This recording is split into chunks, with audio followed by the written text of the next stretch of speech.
Hi everyone, welcome to RS academy. This is Sunil. ఈ video సెషన్లో మనం పార్ట్నర్షిప్ కోసం చూసుకోబోతున్నాం. పార్ట్నర్షిప్ అంటే ఏంటి అండ్ దాని అడ్వాంటేజ్ ఏంటి, డిసడ్వాంటేజ్ ఏంటో క్లియర్గా చూసుకోబోతున్నాము. అండ్ అలాగే మీకు సంబంధించిన ఎన్నో ఇంపార్టెంట్ వీడియోస్ కింద డిస్క్రిప్షన్లో ఇచ్చాము. అలాగే మన ఇన్స్టా ఐడి కూడా ఇచ్చాము, ఖచ్చితంగా ఫాలో చేయండి. ఎందుకంటే మన వీడియోస్ అక్కడ కూడా పోస్ట్ చేస్తున్నాం కాబట్టి ఇన్స్టాలో యాక్టివ్గా ఉన్న వాళ్ళు ఖచ్చితంగా ఫాలో చేయండి. RS Vibes 9 అని ఉంటుంది, చూసుకుని ఫాలో చేయండి. Okay, so partnership. So partnership అనేది ఏంటి? It's an association of 2 or more persons. వాళ్ళు ఏంటి, ఇద్దరికన్నా ఎక్కువ మంది ఒక బిజినెస్ చేద్దాం అనుకుని వాళ్ళ దగ్గర ఉన్న మేనేజరల్ రిసోర్సెస్ కానీ ఫైనాన్షియల్ రిసోర్సెస్ కానీ ముందుకు తీసుకొచ్చి ప్రాఫిట్స్ వచ్చినా ఆ బిజినెస్ మీద లేదా లాసెస్ వచ్చినా మాకే సంబంధం అని ఒక ఏకాభిప్రాయంతో ముందుకొచ్చి రన్ చేసే ఫర్మే పార్ట్నర్షిప్ ఫర్మ్ అంటే. క్లియర్గా అర్థమైంది కదా? Partnership firm is an association.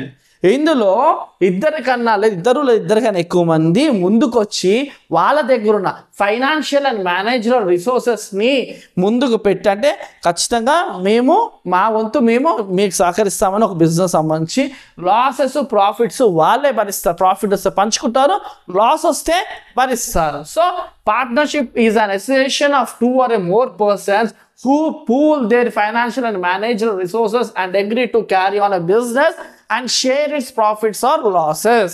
Simple చెప్పాలంటే ఎవరి దగ్గర ఉన్న వాళ్ళ మేనేజరల్ అండ్ ఫైనాన్షియల్ రిసోర్స్ అన్నీ కూడా దుక్కుని పెట్టుకుని ఆ రిసోర్సెస్తో ఒక బిజినెస్ రన్ చేసి ప్రాఫిట్స్ని పంచుకుందాం, నష్టం వస్తే భరించుకుందాం అని ఒక అభిప్రాయంతో ఒక నిర్ణయంతో ముందుకెళ్ళేదే పార్ట్నర్షిప్.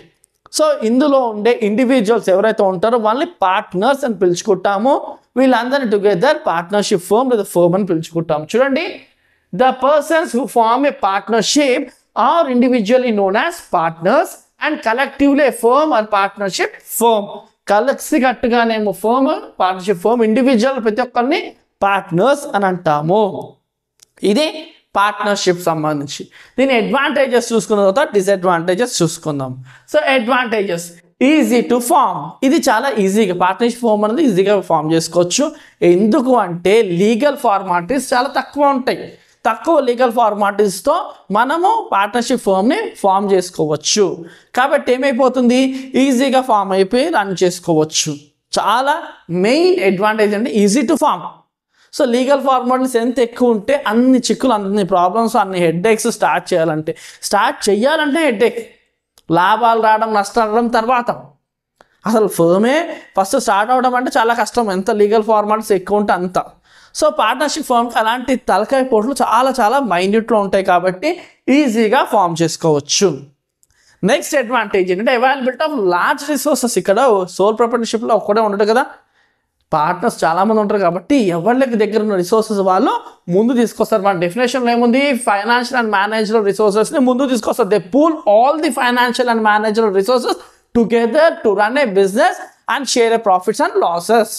అంటే వాళ్ళ దగ్గర ఉన్న రిసోర్స్ అన్నీ కూడా ముందు పెట్టడానికి సిద్ధంగా ఉంటారు. ఎందుకంటే ఎవరికి వాళ్ళు ఇది మాది అన్న ఫీలింగ్తో ఉంటారు కాబట్టి. అండ్ బెటర్ డిసిషన్, ఏదైనా కాంప్లికేటెడ్ ఇష్యూ వచ్చినా లేకపోతే ఏం చేయాలి ఏంటి అనే ఒక విషయం మీద డిస్కషన్ అప్పుడు పార్ట్నర్స్ అందరూ కూడా పార్టిసిపేట్ చేస్తారు కాబట్టి డెసిషన్స్ చాలా వస్తాయి. కాబట్టి మేజారిటీ ఏ డెసిషన్ ఉందో అదే అక్కడ ఇంప్లిమెంటేషన్ జరుగుద్ది కాబట్టి బెటర్ డిసిషన్ వచ్చే అవకాశం ఉంటుంది. ఎందుకు అంటే ఎక్కువ మంది ఏంటి అన్న నాటి తెలుస్తుంది వాళ్ళకి. పబ్లిక్లో వాళ్ళకి సంబంధించి లేదా వాళ్ళ గూడుకు సంబంధించి ఏముంది లేదా ఎలాంటి డెసిషన్ అయినా సరే, ఎందుకంటే 10 మంది ఉంటారు ఆలోచించడానికి.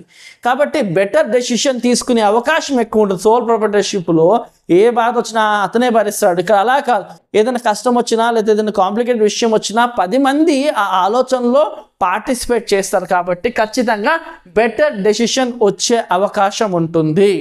అండ్ ఫ్లెక్సిబిలిటీ, ఇక్కడ మనకి ఏంటంటే ఫ్లెక్సిబిలిటీ, ఇది రిజిడ్ కండిషన్స్ ఏముండవు.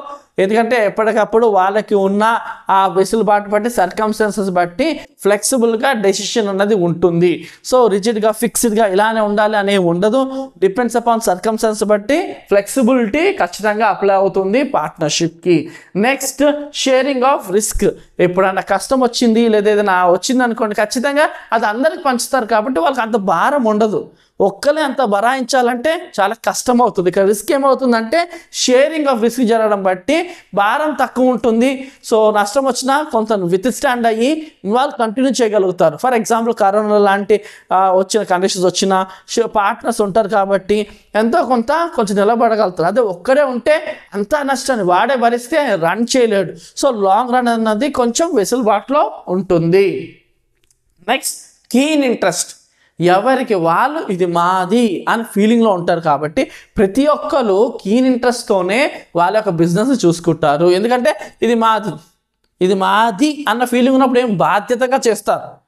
ఎవరిదో మనం పని చేస్తున్నాం అన్నప్పుడు కొంచెం బాధ్యత తక్కువ ఉంటుంది. ఎందుకంటే జీతం హ్యాపీగా మంచిగా ఇస్తే బాగానే ఉంటుంది. తక్కువ ఇచ్చినప్పుడు ఏమైపోతారే మన కష్టాన్ని దోచుకుంటున్నాడు అన్న ఫీలింగ్లో ఉంటారు.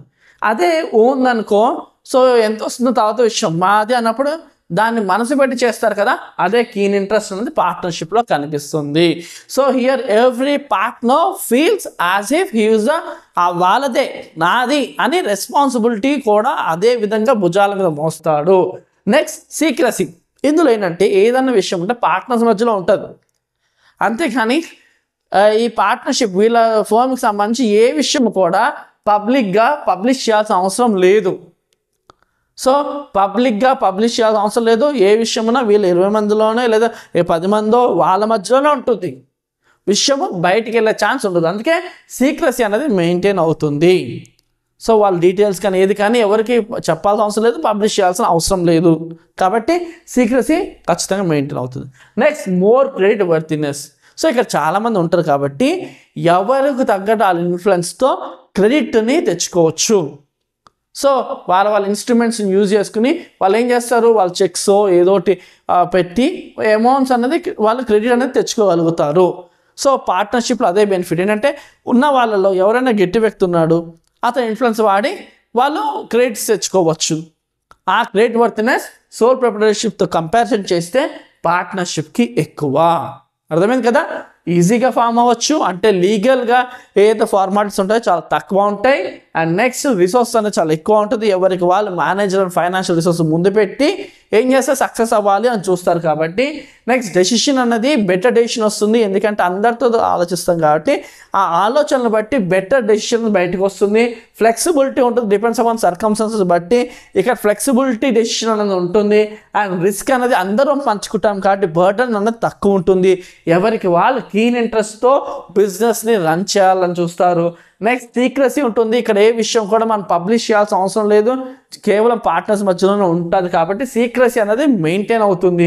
నెక్స్ట్ క్రెడిట్ వర్తినెస్ పెరుగుతుంది. ఎందుకంటే ఇక్కడ చాలామంది ఉంటారు కాబట్టి ఇన్ఫ్లుయెన్స్ ఉన్న వాళ్ళ చెక్స్ ఏదో ఒక ఇన్స్ట్రుమెంట్ వాడి ఖచ్చితంగా క్రెడిట్స్ ఎక్కువ తెచ్చుకోవడానికి అవకాశం ఉంటుంది.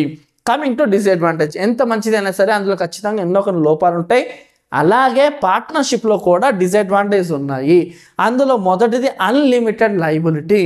సో వీళ్ళకి లిమిటెడ్ లయబిలిటీ కాదు, అంటే బిజినెస్లో నష్టం వచ్చింది అనుకోండి, ఎక్కడైనా అప్పు తీసుకున్నారు పార్ట్నర్షిప్ రన్ చేయడానికి, అందులో నష్టం వచ్చింది అనుకోండి, వీళ్ళ పర్సనల్ ప్రాపర్టీస్ కూడా అటాచ్ అవుతాయి.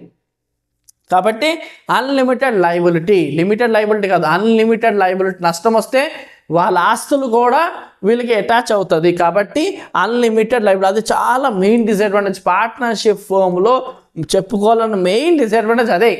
ఎఫెక్ట్ అయితే వాళ్ళ పర్సనల్ ఆస్తులు కూడా వెళ్ళిపోతాయి. ఇప్పుడు ఒక 10 మంది ఉన్నారు, లక్ష పెట్టుకున్నారు, 10 లక్షలతో బిజినెస్ స్టార్ట్ చేశారు, అప్పు చేశారు ఒక 30 లక్షలు అనుకోండి. ఈ 30 లక్షలు తెచ్చకపోతే వాళ్ళ పర్సనల్ ఆస్తుల మీద అది ఎఫెక్ట్ అవుతుంది. సో అదే మెయిన్ అన్లిమిటెడ్ లయబిలిటీ.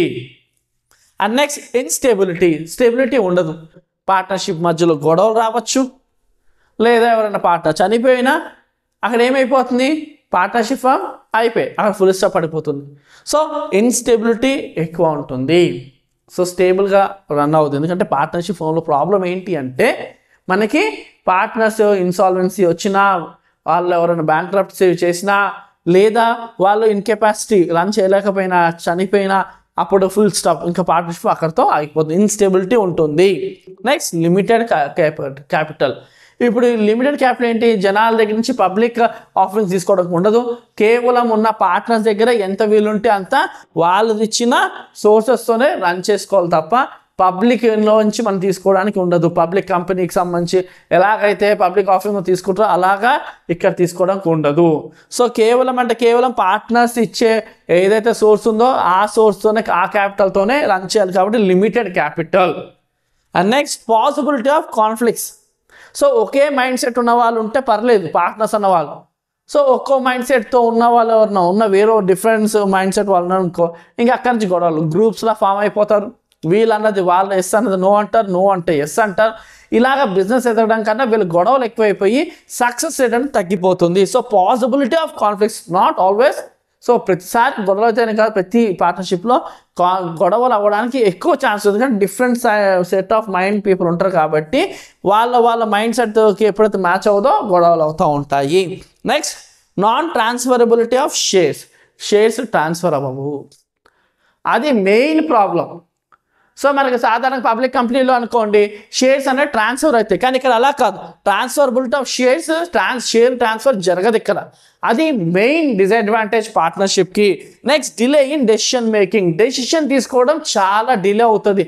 అంటే కొన్నిసార్లు అందరు ఏకాభిప్రాయం ఉంటే ఫస్ట్ మ్యాన్ అయిపోతుంది, కానీ కొన్నిసార్లు ఏంటంటే ఎటు తేల్చినప్పుడు ఏమైపోద్ది అది సాగదీస్తున్నట్టుగా అయిపోతుంది. సో మంచి డెసిషన్ వస్తుంది, బెటర్ డెసిషన్ వస్తుంది, అంతమంది ఉంటారు కాబట్టి తల ఒక ఆలోచన చెప్పి ఒక మంచి డెసిషన్ ఫైనల్ అవుతుంది. కానీ కొన్నిసార్లు ఏమవుతుందంటే ఇటు కాకుండా అటు కాకుండా నాంచినప్పుడు ఏమైందంటే డెసిషన్లో డిలే వస్తుంది. సో డిసడ్వాంటేజ్ ఏంటి? లయబిలిటీ అన్లిమిటెడ్ అంటే ఏంటి? వాళ్ళు పెట్టిన పెట్టుబడి వరకే కాదు, వాళ్ళ ఆస్తుల దాకా కూడా నష్టం వస్తే వాళ్ళు పెట్టిన ఇన్వెస్ట్మెంటే కాదు వాళ్ళ ఆస్తులతో కూడా హరించుకుపోతాయి. అది అటాచ్ అయితే. ఇన్స్టేబిలిటీ ఏంటంటే ఇక్కడ కంటిన్యూషన్ ఆఫ్ పార్ట్నర్షిప్ ఫామ్ ఉంది. ఎవరన్నా పార్ట్నర్లు చనిపోయినా, ఇన్సాల్వెన్సీ, బ్యాంక్రప్టసీ, ఏం చేసిన లేదు, ఇన్కెపాసిటీ రన్ చేయలేకపోయినా ఏమైపోతుంది? ఇన్స్టేబుల్. అక్కడతో పార్ట్నర్షిప్ ఫామ్కి ఫుల్ స్టాప్ పడ్డట్టు అయిపోతుంది. నెక్స్ట్ క్యాపిటల్ అనేది లిమిటెడ్గా ఉంటుంది. పార్ట్నర్స్ ఇచ్చిన సోర్స్ రన్ చేయాలి, కానీ పబ్లిక్ నుంచి ఎటువంటి షేర్స్ అలాంటివి ఇష్యూ చేసి అమౌంట్ రేజ్ చేసి క్యాపిటల్ రేజ్ చేసుకోవడానికి కుదరదు. మీకు అర్థమైంది కదా? పబ్లిక్ లిమిటెడ్ కంపెనీస్లో పబ్లిక్ అన్లిమిటెడ్ కంపెనీస్ చేసినట్టు ఇక్కడ చేయడం కుదరదు. And next possibility of conflicts. గొడవలు అయ్యే ఛాన్స్ ఎక్కువ ఉంటుంది డిఫరెంట్ మైండ్ సెట్ ఉండడం బట్టి. నెక్స్ట్ షేర్స్ అనేవి ట్రాన్స్ఫర్ అవ్వవు, అది main disadvantage. And delay in decision making. ఎప్పుడైతే ఒక గ్రూప్లో విడిపోయినప్పుడు లేదా ఒక ఏకాభిప్రాయం రానప్పుడు ఈ డిలే అనేది చాలాసార్లు జరుగుతూ ఉంటుంది. ఇది పార్ట్నర్షిప్ సంబంధించి ఐ హోప్ క్లియర్గా అర్థమైంది అనుకుంటున్నాను. పార్ట్నర్షిప్ అంటే ఏంటి? ఇది ఒక అసోసియేషన్.